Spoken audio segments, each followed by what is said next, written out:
Good afternoon, ladies and gentlemen, and welcome on board Flight 1047 with nonstop service to Los Angeles. Current weather in LA is clear and 63 degrees, but at night it'll drop down to a frigid 42. It feels even colder if you no longer have somebody to snuggle with because your boyfriend walked out on you the day after Valentine's Day.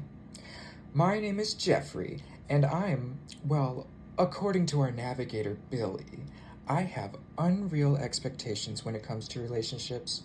Just because after 2 years, I expect my boyfriend not to cheat on me when he spends the night in other cities. But I digress. I'm here along with the rest of the flight crew, who I thought were my friends until they told me they didn't want to take sides.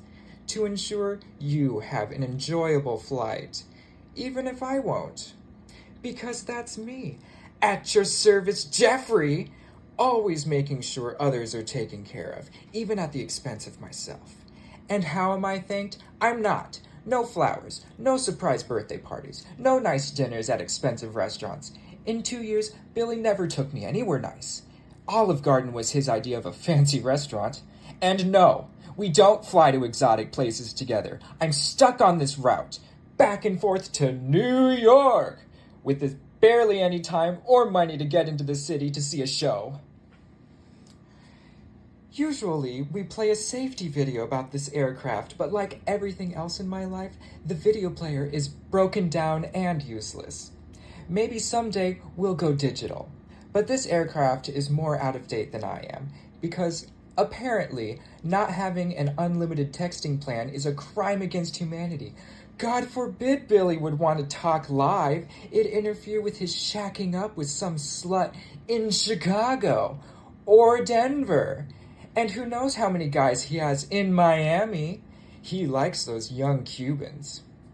Anyhow, I'll have to do the safety announcement myself. So listen up. I'm tired of the important things I say going unheard. Billy. When the captain runs on the seatbelt sign, you have to obey it. I know I may not be good at reading signs, even if they're illuminated in red, but this one's important. Anyhow, fasten your seatbelt by inserting the metal fittings one into the other. Tighten it by pulling the loose end of the strap. And this would not be a good time to tell your partner how much weight he's gained since you started dating. That's because I'm home stress eating while he's out getting cardio workouts in cheap motel rooms all over the country, and occasionally at home. Did you think I was clueless, Billy? You'd come home smelling like cigarettes and cheap whiskey? Speaking of, no smoking is allowed on this or any aircraft, and there will be a drink service when we reach our cruising altitude. Though men like Billy are always at cruising altitude. By now, like Billy, you want to escape from me. Well, there's lots of emergency exits on this aircraft. There's one there, and there. Oh, and look, another one over there. Take a moment to locate the one closest to you. It could be right behind you, but Lord forbid some men actually look around and realize what's closest to them is the best they'll ever have. But luckily, your escape from me will be illuminated with tacky floor lighting. You all get out and don't worry about me. Even if we're going down, I'll be cleaning up after you and making sure you have what you need to survive. That's my lot in life. If there's a sudden change in cabin pressure, oxygen mask will magically appear in front of you.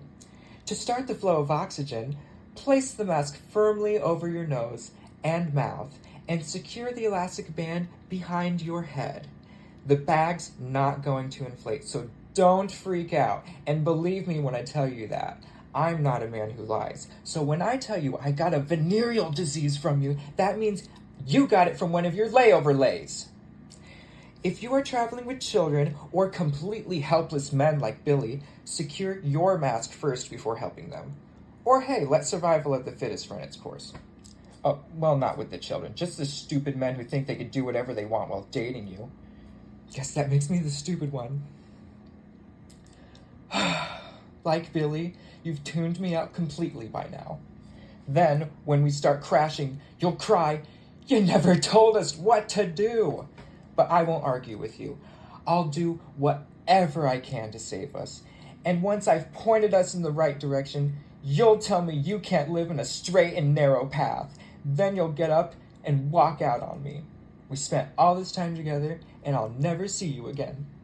I should be used to it by now, but sometimes it hurts. Now sit back, relax, and enjoy your flight.